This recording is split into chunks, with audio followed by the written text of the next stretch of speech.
Usually when we talk about a ghost story, we tend to focus entirely on the ghost. Right. Always the monster. Yeah. Exactly. We fixate on, the mechanics of the jump scare or that lingering sense of dread, or even just the specific supernatural rules of whatever entity happens to be hiding in the closet. The entire analytical conversation always revolves around the content of the fear. Yeah, we treat the narrative like it's this physical object. Mm. Like we put the monster under a microscope, we isolate the plot points, and we examine the structure of the climax as if we're, dissecting a biological specimen in a lab. But the moment you step into the world of folklore and specifically oral tradition, that microscope becomes, well, entirely useless. Oh, totally. Because what if the most important part of a ghost story isn't the ghost at all? What if, for you, the listener, the crucial element is actually the room you are sitting in when you hear it? What if the actual magic is just the person sitting next to you in the dark? We have a fascinating stack of sources for today's deep dive that forces us to completely reevaluate what a story actually It is. really does. It's this confidential development document, essentially a highly detailed pitch paper for a show concept called The Empty Circle. And this document, it was created under a brand called Jeweltown. It was positioned as a companion piece to an existing show called Ghost Lore. Yeah. And just reading through this pitch, I mean, it immediately transcends standard business strategy. It operates as this deeply intimate, almost melancholic meditation on human connection.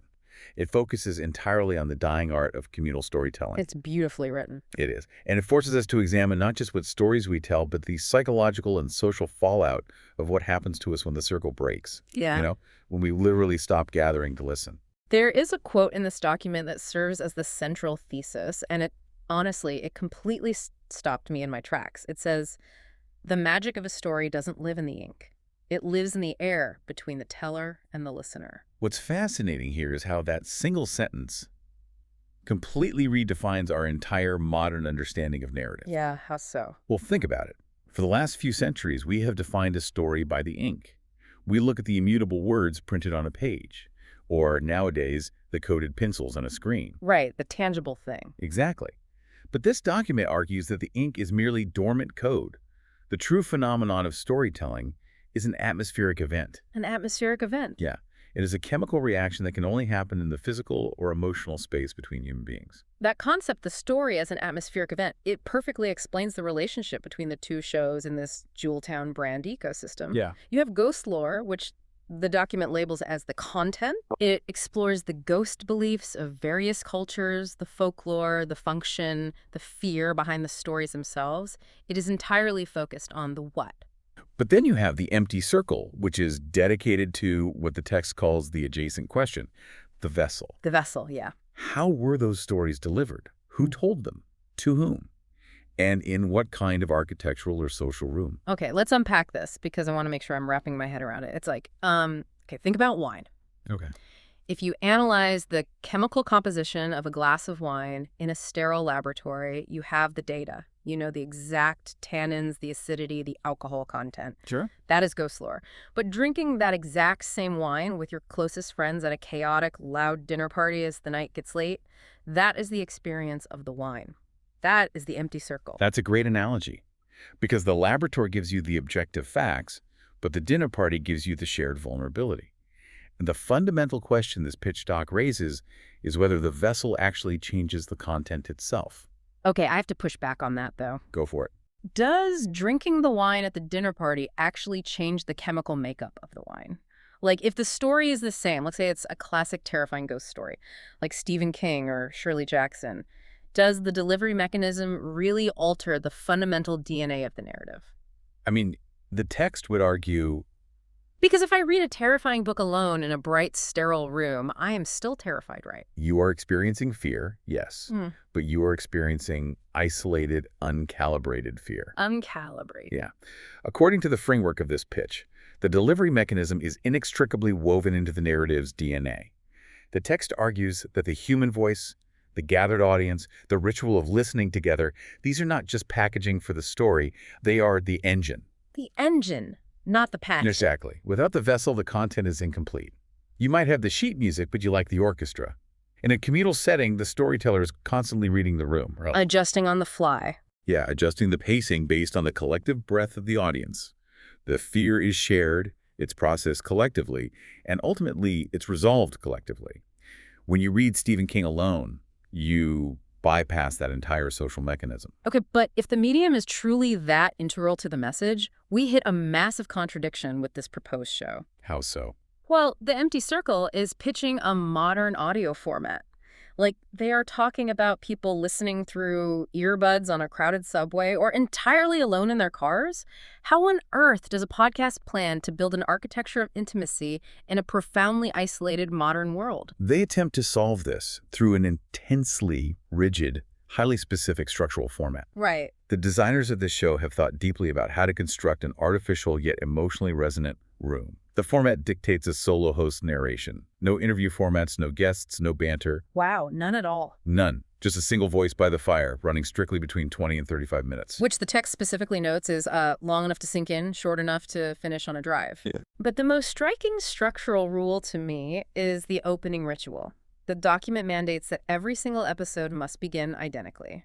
You hear a brief ambient sound like a crackling fire, or wind through trees, maybe a creaking door, and then the exact same opening line, delivered in the same unhurried register. Pull up a chair.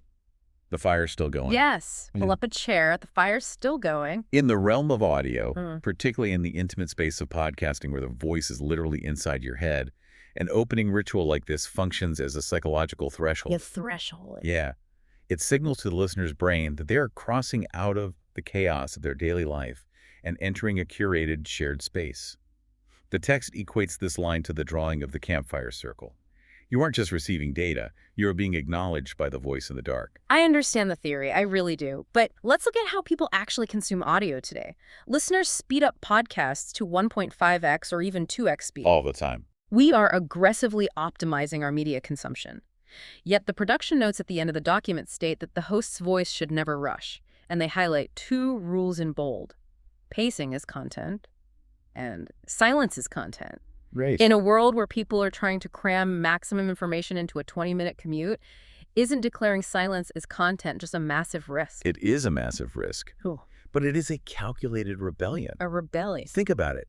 Our modern sensory diet conditions us to fear silence. In traditional broadcast media, dead air is considered a catastrophic failure. Oh yeah, somebody gets fired for dead air. Exactly. It means the transmitter is broken or the host has lost control. But in the oral tradition, dead air is the crucial space where the story lands. It is the necessary void where the listener's imagination constructs the imagery, where they process the emotional weight of what was just said. That makes a lot of sense. By stating that silence is content, the creators are demanding that the listener tolerate the quiet. They are arguing that the pauses between the words communicate just as much as the syllables themselves. It is a direct rejection of how we are taught to produce media today. I mean, the rules dictate no musical stings, no aggressive sound design, and absolutely no explicit calls to action in the body of the episode. None. No one is telling you to hit subscribe or leave a 5-star review. The story just ends, the fire goes low, and the episode stops. They state, and I love this line, "The audio environment should feel like a place, not a production."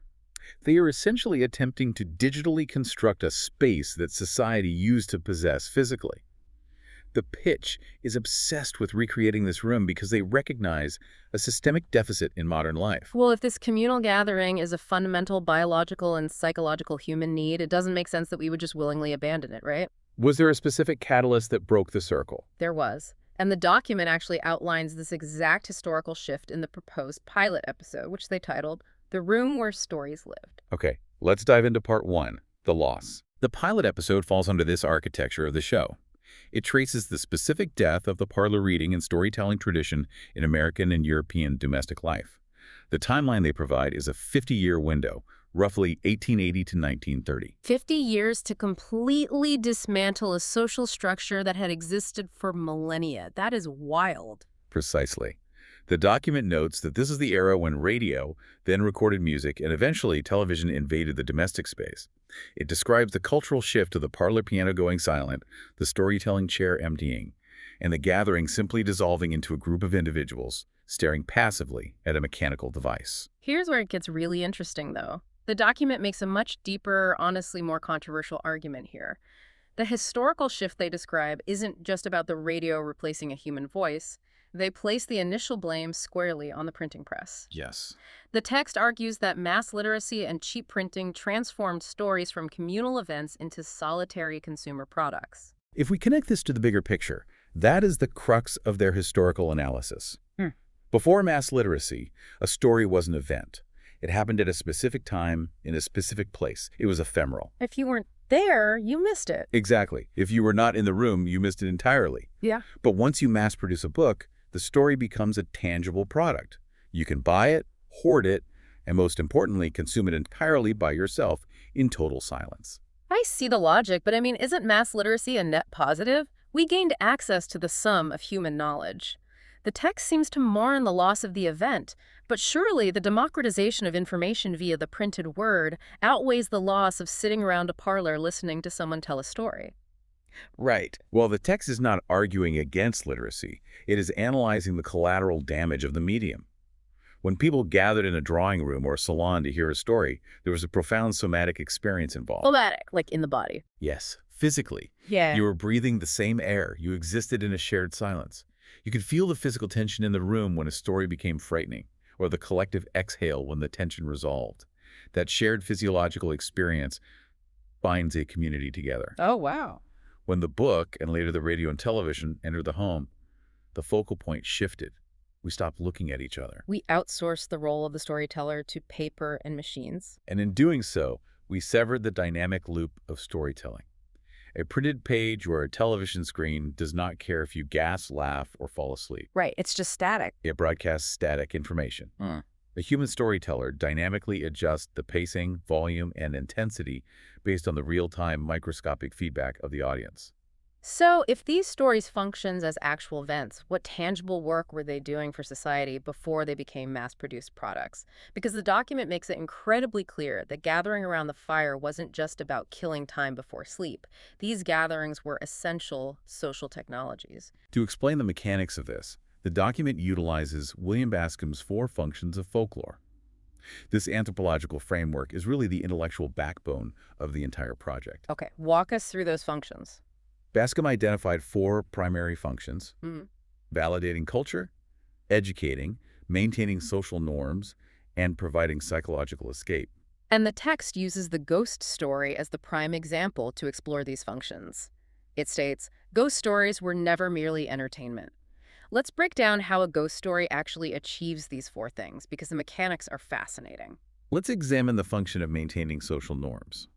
In earlier eras, the campfire ghost story taught children the very real survival lesson of what happens when you wander too far from the safety of the tribe. Like the monster in the woods. Exactly. Don't go into the dark, or you'll be taken. But society evolved past wandering into the dark woods. How does that function translate to more modern eras? It adapts. Right, think about the urban legends of the 1980s.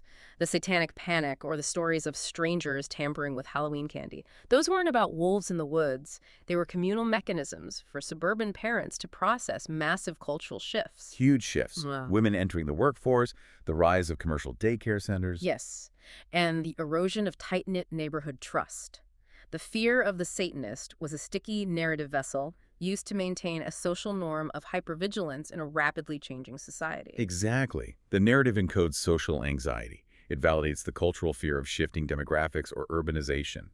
These stories were communal tools designed to process fear and establish behavioral boundaries safely. And the text argues that our modern individual consumption of media fails to achieve this. When I binge watch a true crime documentary alone on my laptop at 2 a.m., I am engaging in psychological escape, which is one of Bascom's functions. Right. But I am fundamentally failing to validate my community's culture or maintain shared social norms because the experience is entirely severed from the community. You are experiencing the fear, but you are not processing it collectively. The document contrasts this modern solitary consumption with the historical figures who actively facilitated all 4 of Bascom's functions. Part 2. The history outlines the specific cultural roles of these individuals. They call them the keepers of stories, and the list they provide is expansive. It includes the hosts of French literary salons, the isolated Appalachian storytellers, the Irish Sean Shai, and the West African griot. The role of the West African griot is particularly illuminating here. A griot is a historian, a storyteller, a praise singer, and a poet. They memorize the genealogies and historical narratives of their people. It's a huge responsibility. Huge. It is often an inherited position, deeply embedded in the social fabric. Now, the text makes a critical distinction about the griot and the Shanchai. It emphasizes that these historical tellers were not performers in the modern sense of the word. What does that actually mean? I mean, if someone is standing in front of a crowd telling a story, how are they not performing? Well, a modern performance is a transactional, one-way delivery. Think of a stand-up comedian or a stage actor. Okay. They are the undeniable center of attention, delivering a polished, static product to a passive audience who is paid for a service. The traditional storyteller, however, was a vessel. They functioned as an organ of the community itself. Or an organ of the community. Yeah. The story did not belong to the griot, it belonged to the collective lineage. The teller was merely the temporary custodian holding the narrative in that specific moment. The pitch specifically states, the story existed between the teller and the audience, not inside either one alone. It strips the ego entirely out of the room. Oh, clearly. The storyteller requires the audience's attention and breath just as much as the audience requires the storyteller's voice. It becomes a shared ceremonial ritual rather than a showcase for individual talent. And by functioning as a vessel rather than a star, the storyteller facilitates all four of Bascom's functions simultaneously. When the village gathered to hear the griot, they were validating their shared history, educating the next generation, reinforcing behavioral values, and experiencing collective psychological release. It was a holistic mechanism. So we have established this deep ancestral necessity for the communal circle. We have a biological hunger for this social technology. But as the document points out, the 19th century parlor is gone. The chairs are empty. They are. If human nature hasn't fundamentally changed, where has that massive psychological hunger redirected itself today? This is where the document transitions into an analysis of our current landscape. Part 3. The Echo explores the specific, often unexpected places where this tradition is quietly surviving. The examples they give range from ghost tour guides to live storytelling events like The Moth to the National Storytelling Festival in Tennessee. But the section that requires serious scrutiny is their analysis of audiobooks. Oh, this part is fascinating. They quote George Goodall, who is a prolific and legendary audiobook narrator, and he frames his work not as reading text aloud, but as a direct continuation of the ancient campfire. He claims the cave is now the SUV. Goodell's assertion is that when you're driving home in the dark and a single human voice fills the enclosed space of your car, the tribal nature of listening remains completely unchanged. The environment may be a Honda Civic, but the psychological mechanism is identical to the cave. I have to stop you there, though, because an SUV is objectively not a cave. Well, An audiobook is a pre-recorded, heavily edited, static MP3 file. It is the ultimate one-way broadcast. It does not pause if I gasp. It does not change its tone if I lose focus. It completely lacks the dynamic feedback loop we just established was essential to the griot and the Shanchai. How can the text possibly argue this is equivalent to a campfire? the text concedes that it lacks the real-time feedback loop. It does. But it argues that the human voice still carries the crucial elements of presence, imperfection, and warmth that ink on a page lacks entirely. Even through recording? Even through digital compression. The human brain processes the subtle cadence of a breath, the micro-hesitation before a terrifying word, the grain and timbre of the vocal cords as profound cues of human presence. You're not physically sharing space, but neurologically, your brain registers the presence of another human being. It creates the illusion of the room, which provides immense psychological comfort. That concept of seeking psychological comfort through the illusion of presence leads directly to the most fascinating modern echo identified in the pitch, the massive phenomenon of sleep stories. Yes, the text highlights the explosive popularity of podcasts like Sleep With Me, apps like Calm, and the expansive genre of ASMR narration. It posits that this is not a passing digital novelty, but a desperate homecoming. A homecoming for an exhausted society. I mean, think about the sensory diet of a modern adult, a century of visual dominance. Screens are getting brighter, algorithms are moving faster, notifications are constant. The visual cortex is utterly overwhelmed. Overwhelmed is putting it lightly. The pitch argues that millions of people are turning to these slow, atmospheric audio shows because they are unconsciously seeking the specific sensory deprivation of the darkroom. They are seeking a single voice in the dark that requires nothing from them.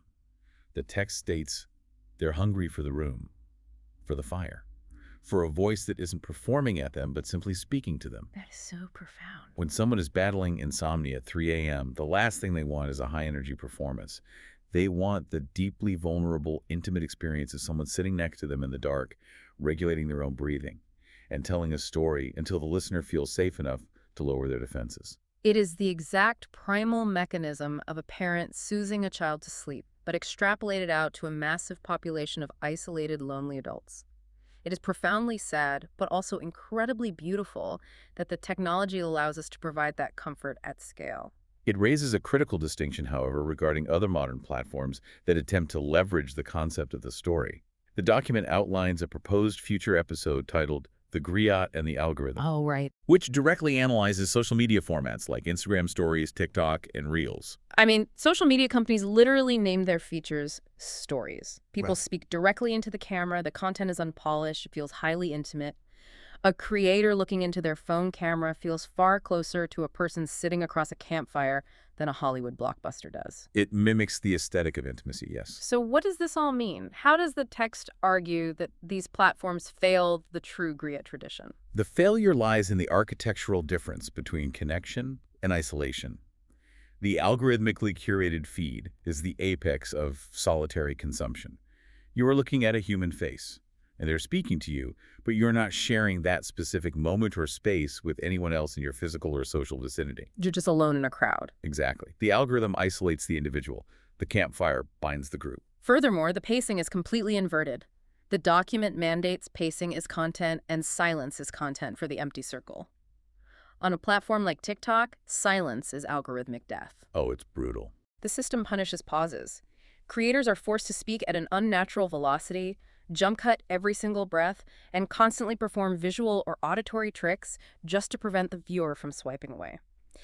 It is an anxiety-inducing performance, which is the exact opposite of the unhurried, stabilizing vessel the griot represented. And perhaps most destructively, the algorithm curates a hyper-individualized reality tunnel for every single user. You and I could be sitting on the exact same couch, scrolling our respective feeds, and we're experiencing entirely different narratives, different outrages, different realities. There's no shared ground. None. There is no shared cultural validation. There is no collective psychological release. The griot brought the entire village onto the exact same page, processing the same fears simultaneously. The algorithm fractures the village into millions of isolated silos. That fundamental lack of shared emotional processing extends directly to how we experience fear today, which the document addresses in a proposed episode called Alvin Schwartz and the Shape of Fear. Anyone familiar with the Scary Stories to Tell in the Dark series remembers the visceral terror of those illustrations. Oh, they were deeply traumatizing. They really were.